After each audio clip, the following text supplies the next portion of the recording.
In my understanding of Christ's teachings, taking care of the poor and the sick were of the utmost importance, and so I was hoping both of you could talk about why you don't think that universal health care is a very important issue to Christians these days. Thank you. Wow, universal health care. Well, it depends what you mean by take care of the health of everybody.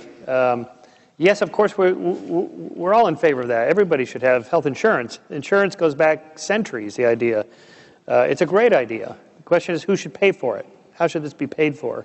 What's the most efficient way to make sure everybody gets that coverage? And that's just, I think that's more of a political issue than a Christian religion moral issue.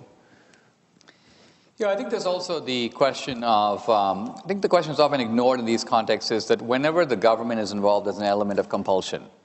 Yes. And the effect of compulsion is always to strip the virtue out of a transaction.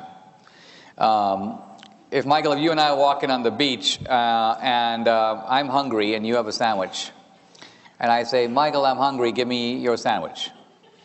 And you say, yes, here it is. I say, thank you. Now, that's a moral transaction. You feel good about having done something good. I feel a sense of obligation. Maybe someday, if I'm doing well, I'll share my sandwich with somebody else. But now here's a third situation. You and I are walking on that same riverbank. I'm hungry. You have a sandwich. And here comes Obama on a horse. He gets off the horse, puts a gun to your head, and says, Michael, turn over the sandwich to Dinesh. And so you do. And then he puts his gun back and he drives away. Now, the outcome is the same. I mean, I have the sandwich. But the moral content of that transaction is completely different. You deserve no moral credit. You didn't give willingly. I don't even feel a sense of gratitude. I feel a sense of entitlement. I feel that you actually owe me 7 sandwiches, but you only gave me 1.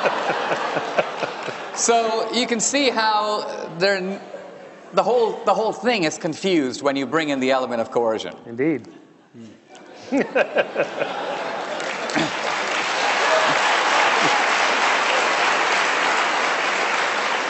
I should point out, just for the other side, their argument is that, for example, if we need to fund the military to protect our liberties from foreign countries, and you say, well, but that's an element of coercion, and you're going to take my taxes at the point of a gun and fund these military, and I don't want to do it, and the government shouldn't do that, then we're not going to have a military, and then we're going to be invaded, and then somebody else is going to put a gun to your head. Either way, there's going to be a certain element of coercion. But even that doesn't fully work because the military does protect you and me both, whereas the taking of the sandwich to you, from you to me, hurts you and benefits me. So my point is any government that robs Peter to pay Paul can obviously keep counting on Paul's support. Yes. That's the problem.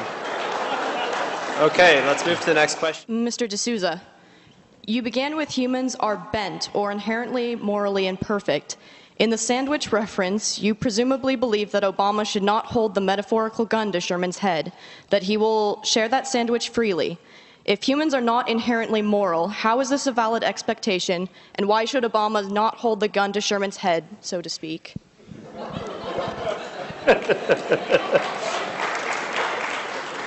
Mr. D'Souza? Because the guy holding the gun is no better than the guy to whose head he's holding it to. So in other words, sure, Michael Shermer may be a selfish guy who wants to keep his sandwich.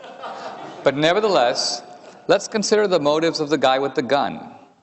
Is he contributing his own sandwich? No. He's taking Michael Shermer's sandwich and giving it to someone else and then proclaiming himself to be a morally wonderful human being. Look, I'm not denying the core principle involved here, right? I'm simply saying that here we are as a country, and for 2 centuries we've had people pulling the wagon.